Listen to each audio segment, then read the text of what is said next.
Il est clair que la volatilité des tarifs douaniers de Trump provoque des turbulences économiques majeures dans l'ensemble de l'économie mondiale. Nous prévoyons une faible croissance économique dans la zone euro de 0,8% pour 2025 et de 1,5% pour 2026. Le plan massif d'investissement de l'Allemagne concernant les dépenses supplémentaires pour la défense et les infrastructures devrait contrer la faible croissance à condition qu'il s'agisse des dépenses intra-Union européenne. L'inflation devrait diminuer car la Chine commence à déverser davantage de marchandises sur le marché européen, ce qui s'accompagne d'une croissance économique plus faible. Le BCE devrait procéder à 3 nouvelles baisses de taux cette année, ce qui ramènera le taux d'intérêt à 1,5% et donnera plus d'air aux entreprises qui ont besoin de se refinancer.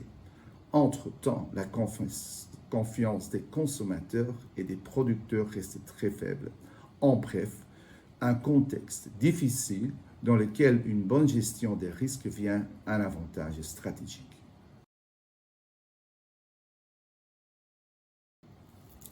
Trois risques majeurs se dégagent clairement. Tout d'abord, le niveau élevé de la dette, tant des gouvernements que des entreprises qui exercent une pression sur les marges et la capacité d'investissement. Deuxièmement, la montée des tensions géopolitiques, en particulier autour de la Chine, des États-Unis et de la vulnérabilité des chaînes mondiales d'approvisionnement. Enfin, nous constatons une augmentation continue du nombre de faillites, en particulier dans des secteurs souffrant à la baisse des coûts, c'est-à-dire l'énergie, matières premières, salaires. Les secteurs les plus touchés sont la construction, le commerce de détail non alimentaire et les transports. Les grandes entreprises survivront à la baisse de demande due à l'augmentation des droits de douane américains, mais je suis très inquiet pour les segments des PME qui fournissent souvent des produits semi-finis à grandes entreprises. S'ils sont en plus fournisseurs uniques, ils deviennent plus vulnérables.